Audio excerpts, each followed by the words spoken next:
The interior of the transport ship was cold, sterile, and vibrating with the quiet hum of systems in transit. Aboard the troop carrier, the alien soldiers were already trading jokes about the mission. A Krathan infantryman, exo-suited and bred for sub-zero climates, nudged his neighbor and hissed, "Do you think they'll try to throw sticks at us or scream at the sky like in those vids?" A ripple of laughter followed.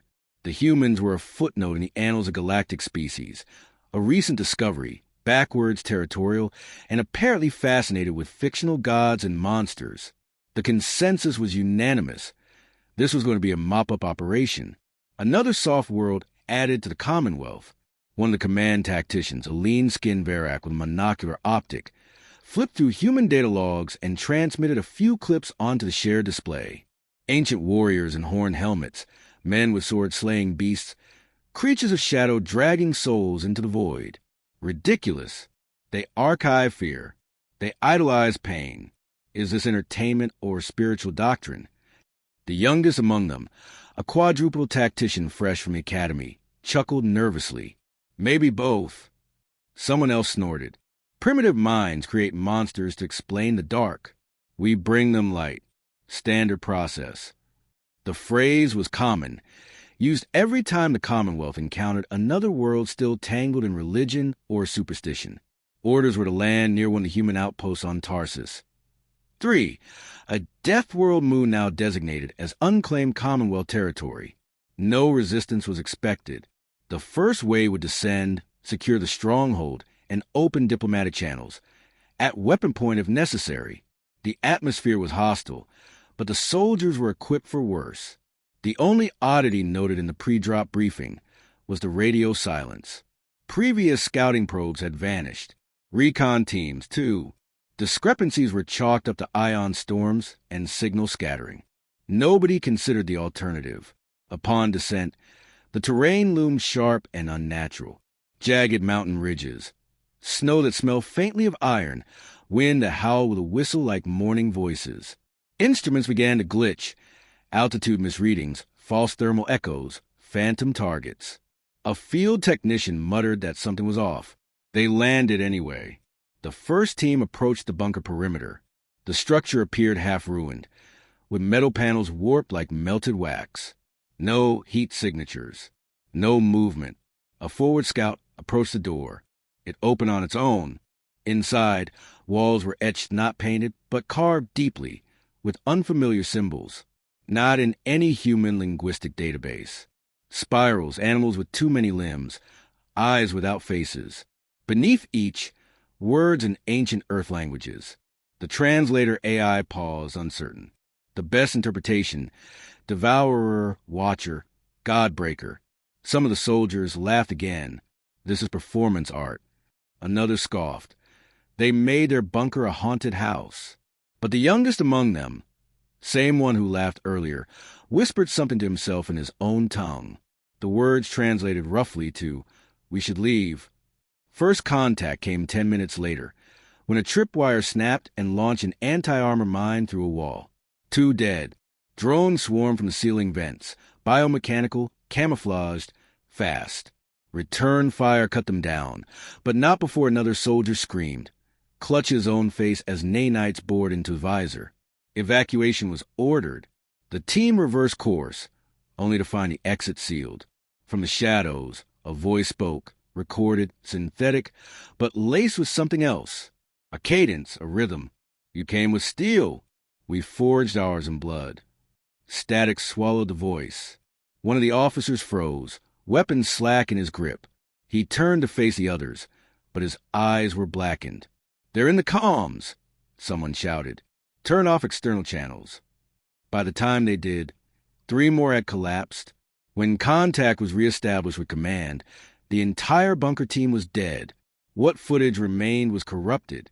Only a single frame endured, a sigil in blood. 3 interlocking skulls, one clearly human. Command issued new protocols. Caution level raised. Additional battalions were dispatched. Still, the confidence held. Meanwhile, on the capital ship orbiting Tarsus, 3, more soldiers were entertaining themselves with human mythology compilations. The footage now included scenes of gods tearing open the sky, men offering their souls for vengeance. Children turned into beasts for daring to speak the truth. These weren't educational files. They were cultural artifacts, the backbone of human storytelling. The consensus remained. Humanity was obsessed with violence and horror because they feared it. They made myths so they wouldn't feel helpless.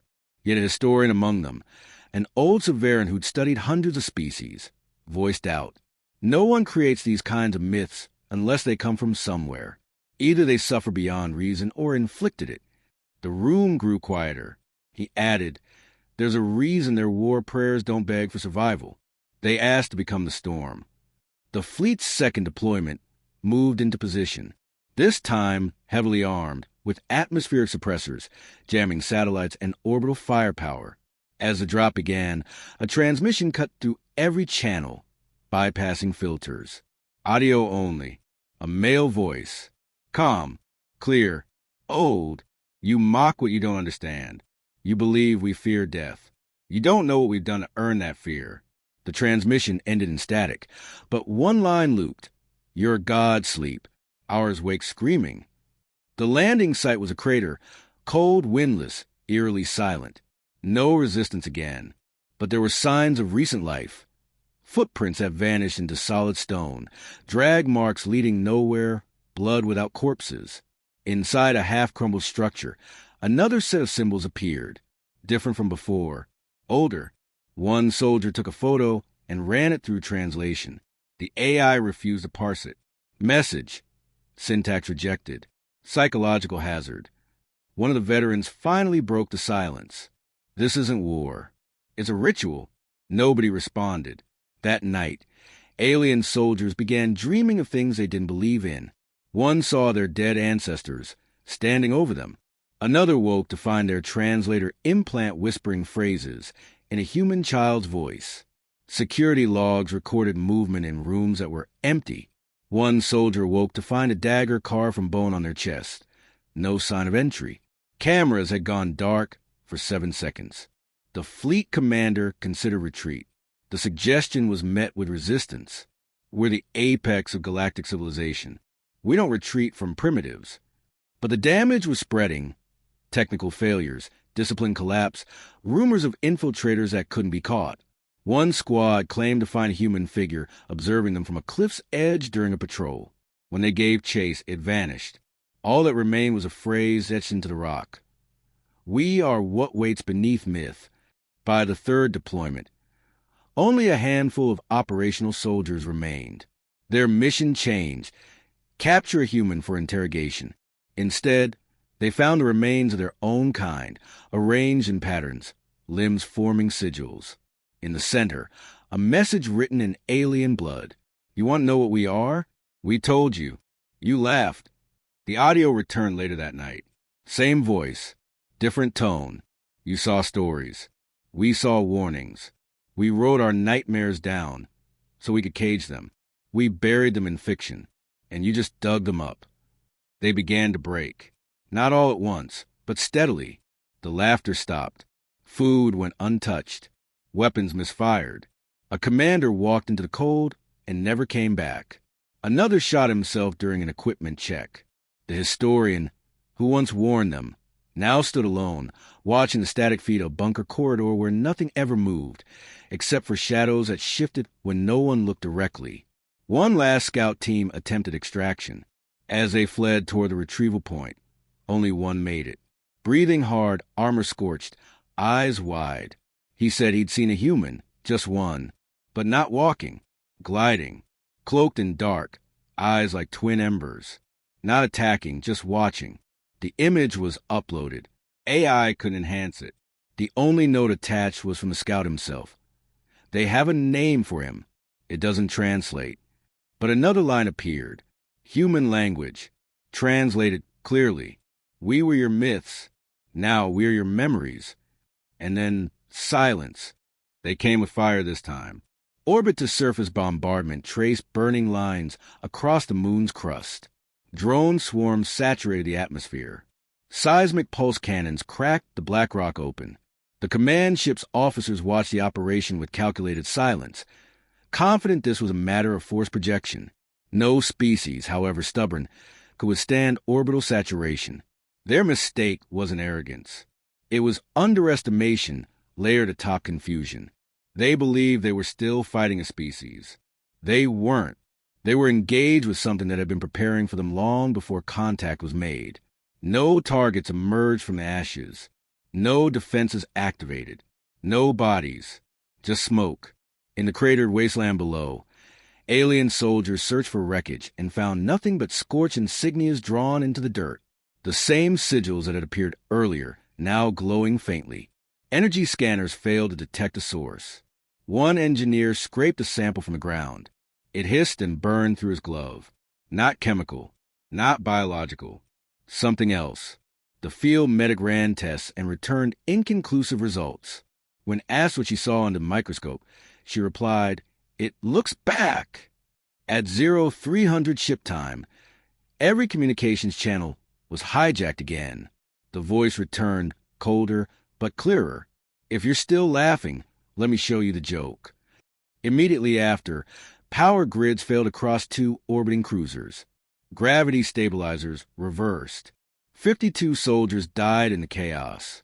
No enemy fire. No sabotage. Just failure. Systems restarted 2 minutes later, as if nothing had happened. When asked for diagnostics, onboard AIs reported, "No error detected." When asked to analyze the voice in the transmission, the AI responded, "Voice print matches unknown. Tone, elegiac. Message intent, warning." The surviving deployment force moved out the next day under new leadership. A high command strategist arrived personally, declaring the prior efforts a result of poor ground tactics. He believed in strength, unity, and protocol. He didn't believe in ghosts. His first move was to triangulate the origin of the last voice transmission. It came from a dead zone, somewhere inside a fractured cavern range deep beneath the planet's surface. The area wasn't mapped. It didn't appear on the original scans. In fact, it wasn't even visible from orbit until after the last bombardment. Something had uncovered it, or awakened it. Recon teams entered first. Nothing came back.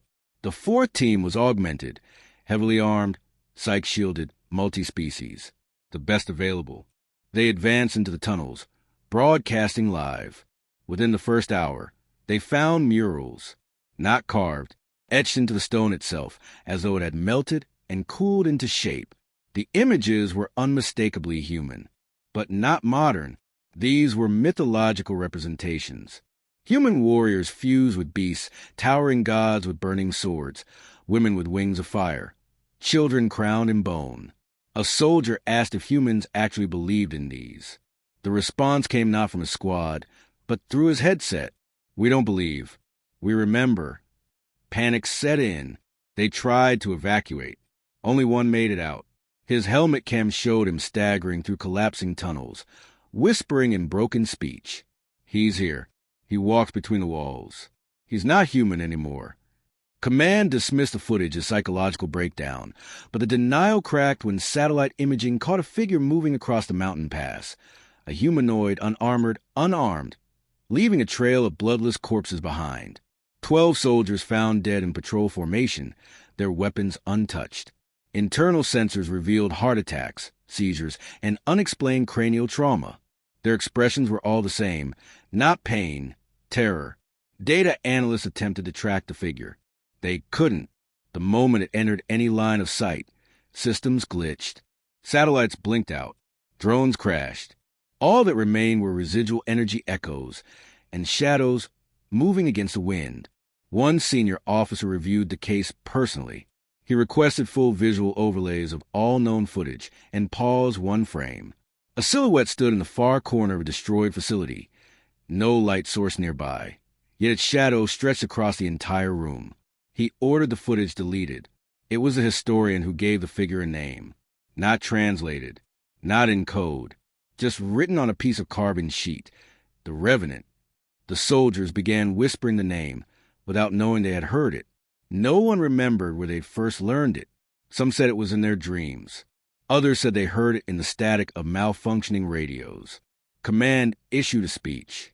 The Revenant was human disinformation. an illusion, a psychological weapon. But they were wrong.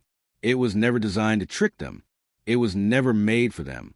The Revenant existed for humans, as a warning, a legend, a promise to themselves. The aliens had just stumbled into a tale that had never ended. The next battle was supposed to be final.